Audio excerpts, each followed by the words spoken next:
You do not have to tell children twice what to do. Just do it. They will copy you.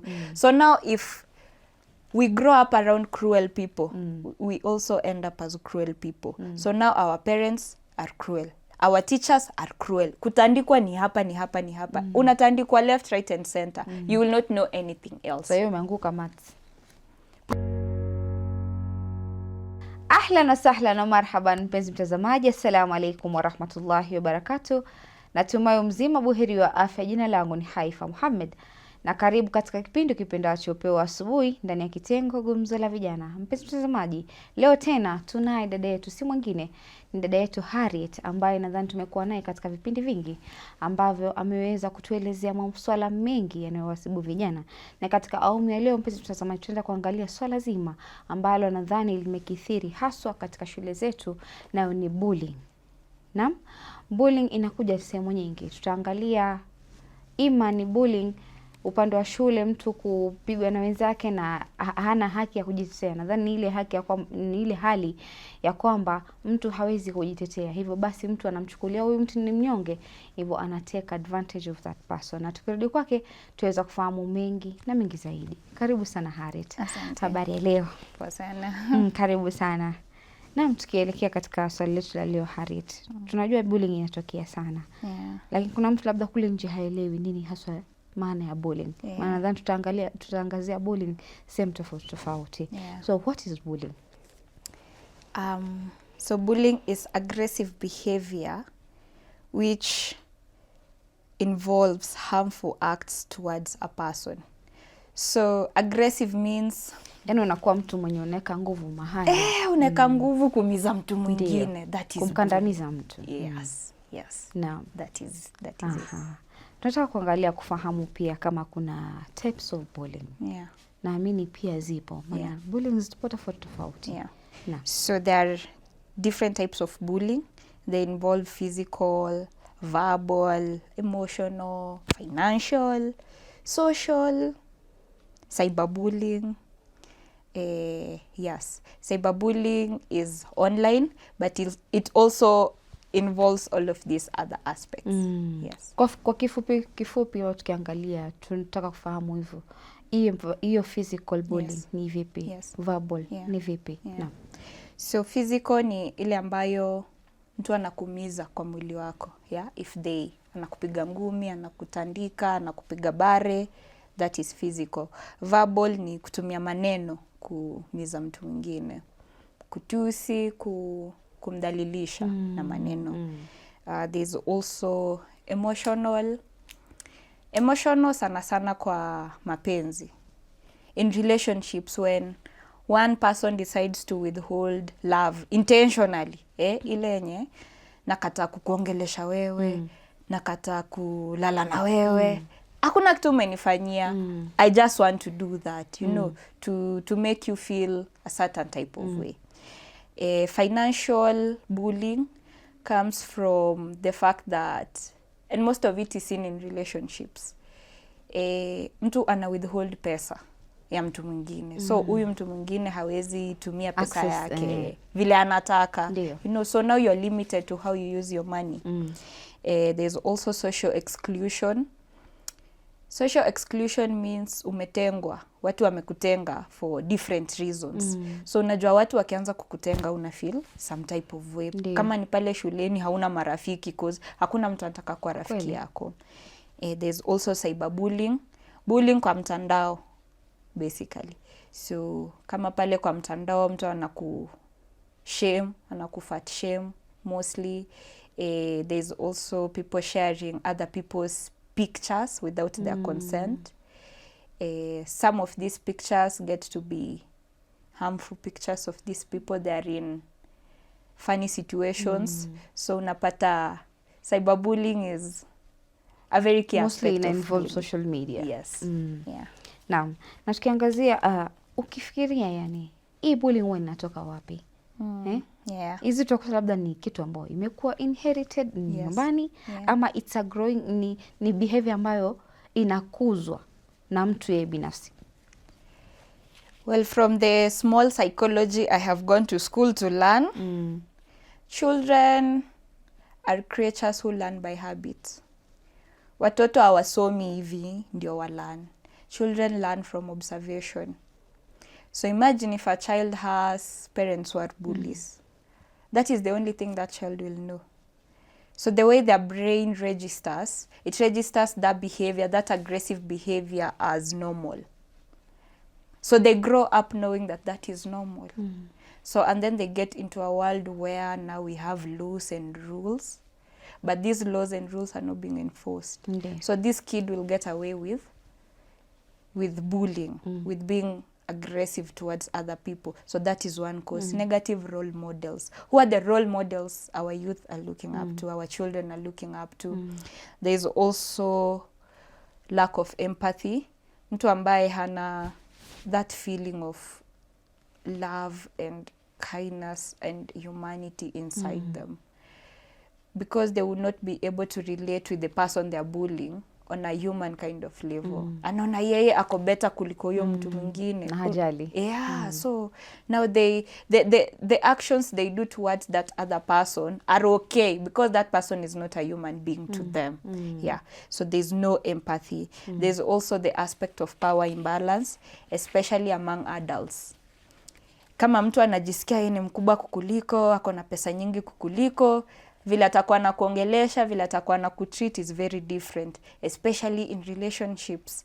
If the woman does not have money and the man has all the money, we all know what happens in those kinds of relationships. Yeah. There's also mental health issues.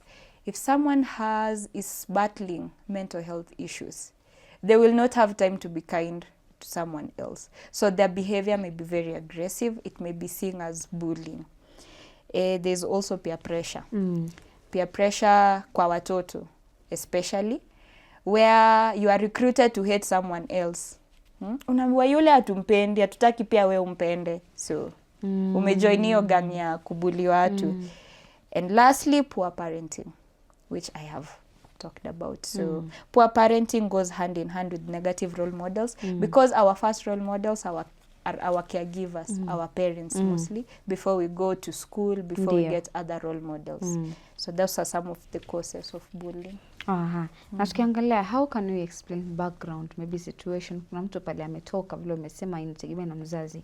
Hiyo inachangia vipi in terms of ile kuleta bullying katika society?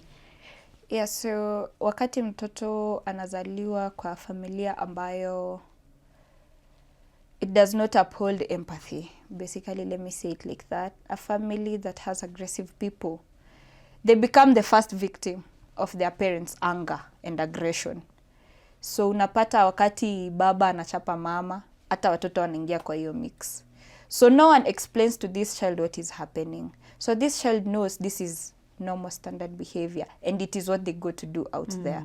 So they grow up with that notion of, you know how when you are under your parents are everything to you. Hata kama wakiwa wako aje. Even if you're rich, even if you're poor, even if your father works where, you respect and love your father, however he is. So for you, your parents are your first heroes. So obviously it will be very hard to tell this child that this behavior is not good and your parents are wrong for doing this. So they never hold their parents to account whenever. So now when they come out here and bullying is not condoned, they get some sort of cognitive dissonance.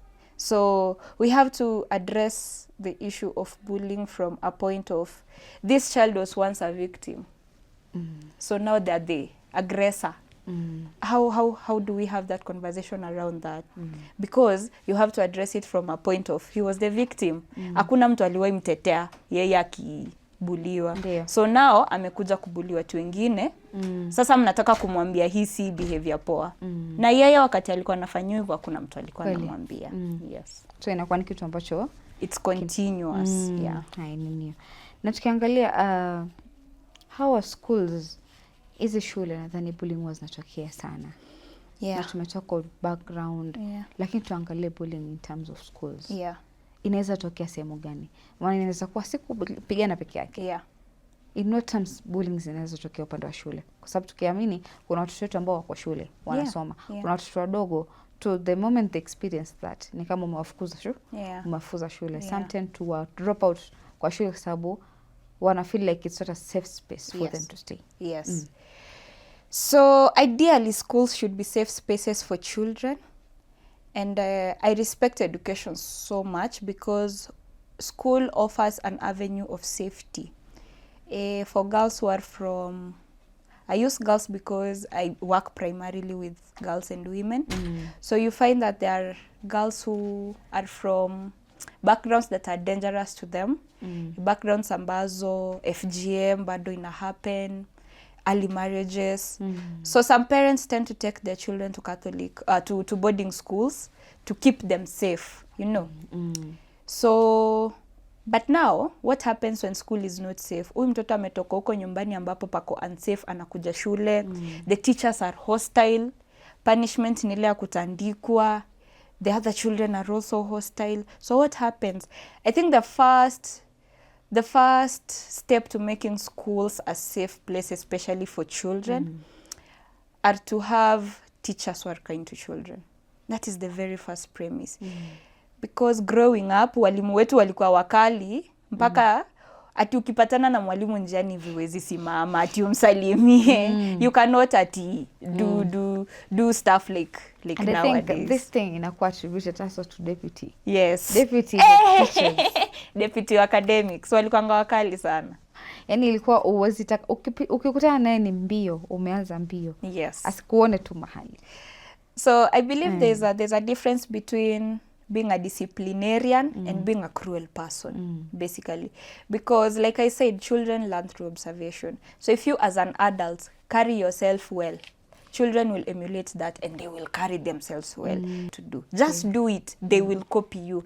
So now if we grow up around cruel people, we also end up as cruel people. So now our parents are cruel. Our teachers are cruel. Kutandikwa ni hapa, ni hapa, ni hapa. Unatandikwa left, right and center. You will not know anything else. So hiyo umeanguka maths. Probably ulikuwa na shida zilifanya uanguke maths. Si ati uko mjinga, si ati utaki kushika. So if the teacher is patient with you, akufunze pole pole, utashika. Na some of us probably are not very smart in class. We have other talents elsewhere. Inafaa mwalimu ajue mwanafunzi wake, huyu ako mzuri wapi, because that is the function of school.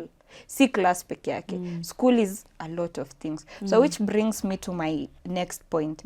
So another thing apart from having kind and patient teachers in schools, there's also the fact of having alternative forms of punishment.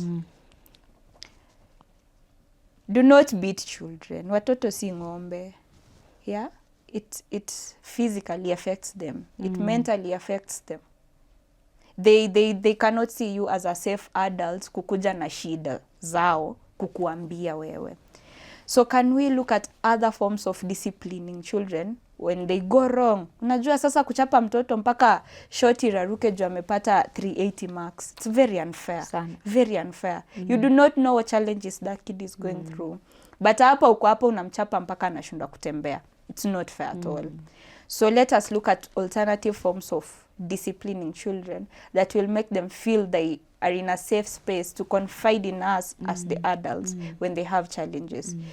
Let us remember students are children. As long as hujafika 18, you are a child. You need time to play. Ndio. You need time to read books that are not classwork. Usome storybook, usome vitu zingine, you know. Probably kuna kijana anapenda magari. Asome magazine za magari tu, hata kama ni time ya class. You know, don't force kids into these boxes. Because sasa unapata we have so much work and we are just kids. We are not playing. We are not eating healthy. Watu wana miss lunch juu hawataki ule mwalimu akuje kuwachapa wajamaliza kazi. Can we understand that they are just kids? Treat children as children. Give them time to explore their world. Tusikue wakali sana kwa, don't be so overbearing to kids. And most importantly, teach children responsibility. Because when kids become responsible adults, they are able to manage their lives better. So hiyo inatupeleka kwa ile discussion ya stress. When you are in charge of your life, you will not have so many stressors. Utajua kuzimitigate before ifike dangerous points. So now that responsibility unaanza kufunza ukiwa mdogo. How to manage your time, how to manage money, You know, tusifunzwe tu about LCM. Mi hata sijui natumia wapi LCM. Can we teach children practical lessons, you know? How to relate with people, how to talk to adults. Communication skills. Yes, like all of these things. How to form community, how to maintain friendships, how to do taxes. Very important things in their lives. Zenye zitakuwa zinawallow ku relate with other people in a nice way, in a way that does not portray power dynamics. Kwa sababu hata pale shuleni unapata there are kids who are from rich households and there are kids who are not from very well-to-do households. Sasa kama mimi nikiwa high school, we had a very harsh principal. She was so harsh, but I respect her so much kwa sababu hatukuwa na canteen. She used to say that I understand your frustrations, but there are people here who are sponsored. Sponsor akikulipia fee hataki kusikia mambo ya pocket money. What do we do about those kids? You are eating 3 meals in this school, that is enough. Hatutaki kuweka hapa canteen watu wananunua vitu za 1000 when other people have none. I think I got my lesson about empathy from her, from that single statement, because I was one of those kids. So I am imagining maybe Mrs. Kivibaya, because I understand. But there are people who will feel badly because that inequality, they start seeing it. Of course, inequality pay kwa hapa nje, but when we have adults like those who shade us from the realities of life, you see that they mean well. So can we have adults who think in that way, you know? Because all children matter, whether you are rich, whether you are poor, all children matter. So it is very important to treat children the same. Wafeel ni kama wao wote wako the same. That is teaching them responsibility. Wow. Hicho ni kitu kizuri sana. At least when they're responsible, ile act of bullying itakuwa haiko katika psychology yao, kwa sababu mwisho wa siku nini wataangalia wenzao pia wako na maana. I think the fact that mtu haangalii kwamba huyu mtu ako na faida, ama kuweka ile wanasemaje, wanaweka ile kwamba huyu ni tajiri, huyu ni maskini, kwa sababu sasa hawezi kana huyu, huwezi kana huyu. Exactly. Thank you so much Harris kwa kuweza kuelezea hilo swala. Kurudi kwako mpenzi mtazamaji, natumai katika awamu ya kwanza tukiwa na dada yetu Harriet umeweza kufahamu mengi kuhusiana na bullying, kunradhi. Na ameweza kuelezea bullying ni nini. Ameweza pia kutuelezea jinsi shuleni haswa alikuwa amesisitiza kwamba tuongelea shuleni, kwa sababu ukiangalia watoto wengi ambao labda utakuta kuna mtoto ambaye anafadhiliwa na kuna mtoto ambaye analipiwa fee labda na wazazi wake. Lakini ni consideration ya wewe mwalimu kuangalia kwamba haubagui huyu ni wa upande huu ama ni upande huu. Mwisho wa siku wale watoto wataishi kama ni familia moja. Kufikia hapo mpenzi mtazamaji, achukua mapumziko, tutakaporudi tuendelee. Assalamu alaikum warahmatullahi wabarakatuh. Mpenzi mtazamaji, karibu tena katika awamu ya pili ya kipindi kipendacho Upeo wa Asubuhi ndani ya kitengo Gumzo la Vijana. Mpenzi mtazamaji, dada yetu Harriet ameweza kuelezea mengi na mengi zaidi kuhusiana na bullying. Na katika awamu ya pili tutaweza kufahamu mengi pia ambayo atakuwa ameweza kutuandalia, haswa kwa wale ambao tunajua wanafunzi wako shule ama watoto wetu wako shule. Na pia inakuwa address pia kwa walimu wenyewe, because kuna walimu ambao pia wenyewe wanabuli watoto pale darasani. Unaweza kukuta maskini mtoto hashiki lakini ana talanta nyingine, ama ana praise sana yule mtu mwenye anashika. Ukuta saa nyingine mtoto akihisi kwamba hakui ile acknowledge, na watu ambao wanasoma kwa vitendo inakuwa kwake vigumu kuweza kustick pahali pale. Mpenzi mtazamaji, tukirudi kwake tutaweza kufahamu mengi na mengi zaidi. Naam, tukirudi kwako Harriet. Naam, karibu sana. Na kuna mahali tulikuwa tunaendelea kuongelea, haswa tukiangazia swala zima la teachers kule shuleni. Utakuta kuna walimu ambao kule madarasani wanatumia zile abusive language. Naamini pia it's a form of bullying. Kwa sababu ukiangalia kama yule mtoto pale shuleni hana mtu wa kumsikiza, ama hana mtu wa kumuelewa, kwa sababu wengine wanasema ya kwamba inaweza kuwa labda teaching strategy yako pia yule mtoto haezi ishika. Sasa ni vipi tutaweza kuaddress hawa walimu ambao labda wako shuleni hawezi kumuelewa yule mtoto? Yule mtoto huenda anapitia kitu ambacho pia hakielewi. Kwa pale darasani ndio ni mtu anaweza shika lakini ni slow learner. Lakini yule mwalimu anaweza mcompare. Kuna ile comparison. Maana anakuambia kila mtu ako unique kivyake. Naam. So yes, there are teachers who compare students and there are teachers who work with the first learners only. Mwalimu anakuja, anafunza, anaenda. Hiyo story imeisha. So basically he's working with those wenye wanashika. Mwalimu anakuja class anatuambia, we kama ushiki shauri yako, me and month nitapata mshahara. Na kazi yake kama mwalimu ni ku take care of every student there. So granted, sometimes in Kenya we have a shitty government. That is true. So you find that in schools like public schools, mwalimu moja ana watoto 80. Mwalimu hawezi weza watoto wote. Yeah? But ideally inafaa mwalimu moja awe na watoto anaweza handle. Probably 20 or 30 children. Watoto ambao anaweza kusonga nao as a whole class. But now in instances where as a teacher you find yourself having too many students for you to handle, just go slowly with your syllabus. Work with the slower ones. Usiwork na wale wa haraka, wale wanashika haraka. Kwa sababu wale wanashika haraka ni wachache. Let's say the truth. Wale wanashika haraka ni wachache sana. Wale wenye wanahitaji repetition ndio wengi. So as a teacher you should be able to work with the majority of people. Because a teacher is only as good as the last pupil in his class. You are not as good as the first pupil in your class. You are as good as the last pupil. Kwa hivyo kama mtoto wako wa mwisho darasani amepata max 100 out of 500, it reflects on you as a teacher. But kama mwanafunzi wako wa mwisho amepata 300 out of 500, it also reflects on you as a teacher. So inaonyesha watu how you work as a teacher. So wewe kama mwalimu, you are the older one in this situation.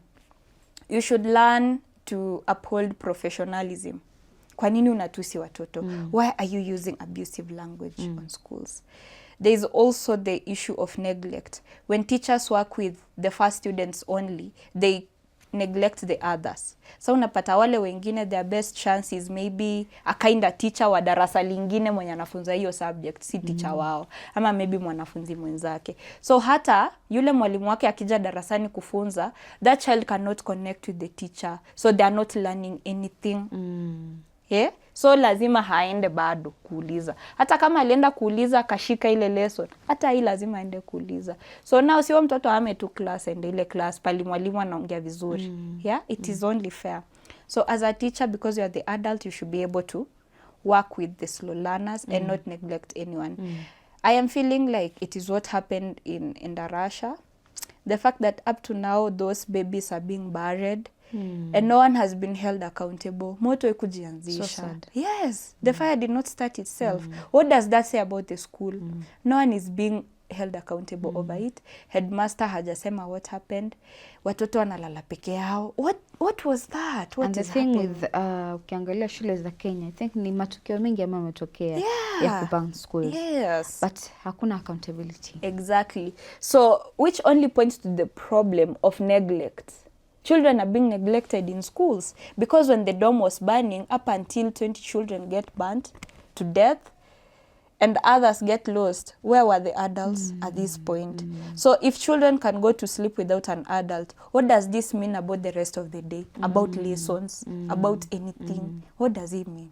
It means there's a lot of neglect Kweli. from the adults. And it is a very sad situation. Sana. So now we as adults, we should be able to know that these are children. They are having their first life. Sisi tushapita hapo. We should know better. We should be able to protect our children. There's also the issue of sexual assault in schools. We do not talk about that. When I was in primary, kwetu ni Kisii, so nilisoma shule za huko cha kwetu. There was a teacher who nikiwa class 8, class 7 and 8, because I joined that school in class 7 and 8. That teacher had a favorite in our class. She was a very pretty chick. Alikuwa anamuita waende star 4. Wanaenda star 4. Utapata ni Sunday, so other teachers are not there, lakini mwalimu anakuja na tupea some random lesson on Sunday. Wanaenda na huyo mdem star 4. So later now, as I am working as a SRHR advocate, I start remembering these things and they all start making sense. Walikuwa anda star 4 kudu. What were they doing in the staff room alone? So I later came to find out they were having I won't say a relationship. It was not a relationship because that's sexual assault. Yeah, because she was just a child. Yeah, and then maybe labda pia ni kitu ambayo iko katika shule na kitu ambayo haikuwa addressed. Yes, it is na not ukiangalia maybe whatever it takes. Labda ule pia aliambiwa unyamaze, if you say anything I'll do this That to you. is bullying. So it's like unamthreaten. That is bullying. That is bullying. When you wrong a child and then unamwambia usiseme, ukisema nitakufanyia hivi. That is bullying. Hata tusiende primary. Okay, that was very sad, and I came later to learn that huyo mwalimu wetu alikuwa hadi na HIV at that point. That's so sad. So I don't know. Imagine no msichana ako. We were just 14. There's a lot of questions I have, but sasa sina touch with any of them, so I don't know. Let us come to campus, tusiende mbali, where lecturers intentionally withhold your marks for sex. Intentionally. That is bullying. That is, granted we are adults, yes, granted. Sasa hii tumekuwa watu wakubwa, naweza kupea consent, ufanye chenye unataka. But now you are the one with the power. Uko na marks yangu, utaki kunipea mpaka nikupe hizi vitu nataka. That is bullying. Can we address that bullying in institutions? Because sasa tunatoka pale tunakuja kwa workplace. Hauwezi pewa promotion kama hujapeana hiyo kitu. True. So now you see, right from when we are small, we are bullied like that. It becomes part of our lives. Especially ukiangalia, in as much I would love to kutetea a boy child, in that. Lakini ukiangalia, mostly I think ina affect women. Yes. Kwa sababu sometimes I think the society value women like they're just things to be used. Maybe they're just toys to be used. Yeah. Kwa sababu it's like kuna mwanamke mwenye akona ana dream yake anataka kuachieve. Na labda anataka kuwa manager fulani. Utakuta many of ladies are sending their applications kutaka kutafuta kazi. Lakini utakuta kuna mwenye anapata kazi in a way that even it's unacceptable. It's unethical. It's like a trade. Mimi nipe hii and then mimi nikupe hii. So mwisho wa siku hata mtu mwenye anataka kupanda cheo kihaki anaona like tunaishi in a government is not free and fair. So anaona nikisema yes, today I want to go and look for a job somewhere else, unakuta maybe unapoa shati fulani. You have to do discouraged. This. Yes. So what happens if you don't want to do that? You won't get that job, you won't get your marks. Unaogopa. Now you fear. So now you have to do it. That is also bullying. Exactly. Yes. Ni kitu ambayo I think ikikuwa address. Ama inafaa kuwekwa tu, yani ikuwe ile awareness. We should have conversations around around that kwa sababu at the end of the day ni kitu ambayo ina affect mtu sana. So mtu anaishi akijua mimi niko na majuto, I did this because I want this. Na ukiangalia kuna mtu anaangalia background yangu, mimi natoka ni maskini, ni maisha ya uchochole, I need to raise my families to a higher level. So you just have to. So mtu maskini anafanya hivyo. At the end of the day inakuwa ni kama cycle kwa ile ofisi. You just have to. Ni kitu mbaya sana. That takes us kwa nini, how can people reduce bullying? Ama how can bullying be reduced in our societies? Ama inaweza kuwa prevented vipi? I guess the first thing is to recognize that no one is bigger than the other. Tukwe tu na hiyo recognition that we're all humans, we're all struggling to survive. Just be kind to your neighbor.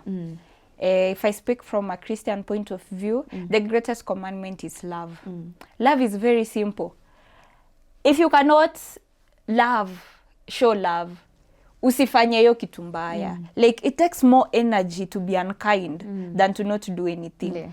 Like now you see that the reasons people get bullied sometimes are so stupid. People bully someone because she's ugly. Sasa hapo hata hawezi fanya anything, hata mkimpiga mpaka mumvunje mkono. Haizi kuwa beautiful, haizi kuwa. So if you think she's ugly, it is fine, it is okay. But don't do anything. Kama kubambi we wachana na yeye. Ka huwezi muonyesha love, ka huwezi ndo mwambie, today you're wearing a nice dress. Usiongelee sura yake, mwambie tu she's wearing a nice dress. So if you cannot go out of your way to be kind, just don't do anything. It is very simple. Don't do anything, just live your life. Focus on yourself.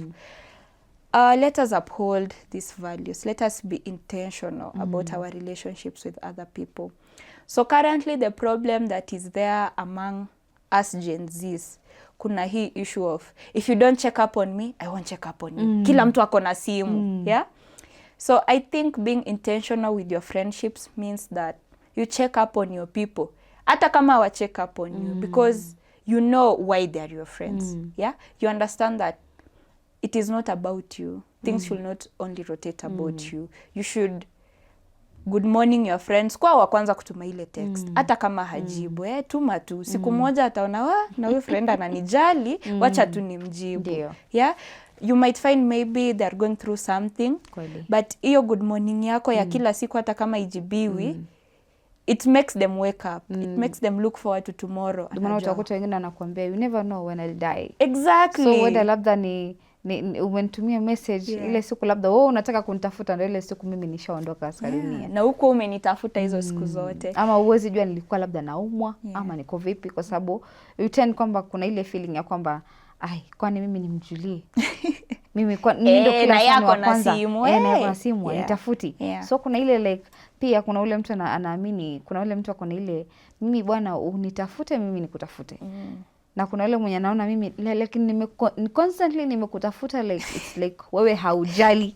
Totally haujali. So like pia watu wengine inawafanya na feel like kwa frustrated. So there's that ego at play.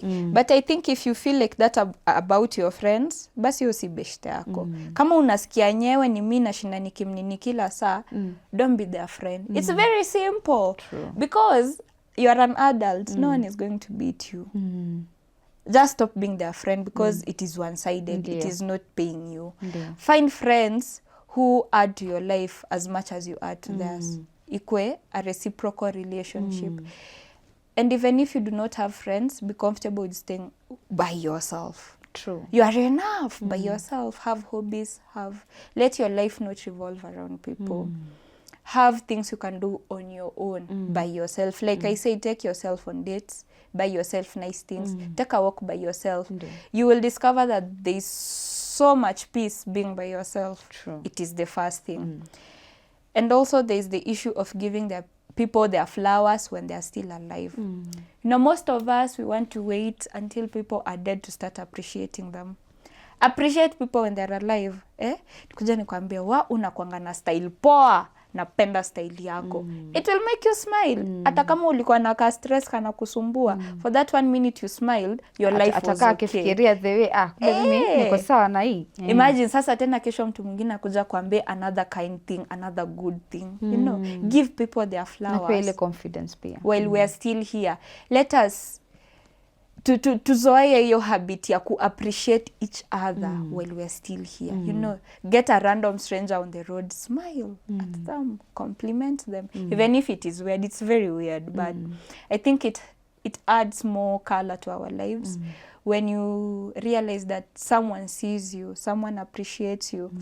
So for someone to see and appreciate you, you have to have that in yourself. See and appreciate others as well before they can start seeing and appreciating you. So making the world a better place starts with yourself. Make your own small world a better place. Be intentional with the relationships around you. Pia watu watakuwa intentional na yourself. So with your small acts of kindness, you find that zimesamba. Ume influence other people to be kind. Because it's very easy to be unkind, to bully people, to be mean to people. It's very easy. It comes very easily. But kufanya mema, kufanya matendo mazuri, it's very hard. So we have to be very intentional. But now the best thing about that is we will be happier, all of us. So I think the thing we need to do most is basically uphold our humanity. Thank you so much. Asante sana. Na natumai pia itakuwa mtu ameweza kuelewa ni mambo gani ambayo as a youth ama ni as a parent yote nyumbani, kwa sababu naamini pia parents zingine they tend to be hectic kwa watoto. And kuna ile aspect ya kwamba unafananisha mtoto na mtoto mwingine. I think that's part of bullying. Kwa sababu inamhati ile emotional. Emotionally inamdrain, inammaliza to the extent ya kwamba anaona like if kama my parents don't even value me, ama anaona like sina value kwa wazazi wangu. Kwa sababu kuna ule yani kuna kuaga na mtoto ambaye labda anapendelewa katika familia. My mom usually says naweza piga kelele lakini I love treating my daughters and sons equally. Sitaki huyu mmoja ajisi kama anapendwa sana. Lakini I believe pesa zingine it that's comes important. Na mtoto mwenyewe pia naamini ukiwa mtoto mwenye pia utakuwa ambaye unasikiza mama yako ama unasikiza mzazi wako katika familia. I believe some things do change. Kwa sababu kuna watoto naturally wao yani wamekuwa wanataka kuwa rui. Mimi nataka kuwa mwenye sitakusikiza mzazi ama ni vipi. It happens. Sasa asante sana Harriet kwa kuweza kuwa na sisi kuanzia kipindi kilipoanza hadi mwisho wenye tumefikia, na natumai mpenzi mtazamaji ama kijana ambaye kwa kule nje atafahamu nini haswa ni bullying na atafahamu ni vipi anafaa kuishi. Umeweza kuwa kama example, natumai watu watafuata example ya kwa like you had the passion ya kwamba you wanted to talk about these things, and kitu ambacho ukiangalia pia kimetokea katika generation ambao tuko sahihi. Asante sana Harriet. Karibu. Kurudi kwako mpenzi mtazamaji, natumai katika awamu ya pili tukiwa na dada yetu Harriet umeweza kufahamu mengi na mengi zaidi. Najua amegusia kidogo kuhusiana na cyber bullying, tutatenga pia wakati wake mwafaka, maana ni topic ambayo pia ni broad ambayo inafaa kukaa chini na kuweza kuongelewa. Mpenzi mtazamaji, kufikia hapo mimi sina mengi ya kusema isipokuwa ni kukwambia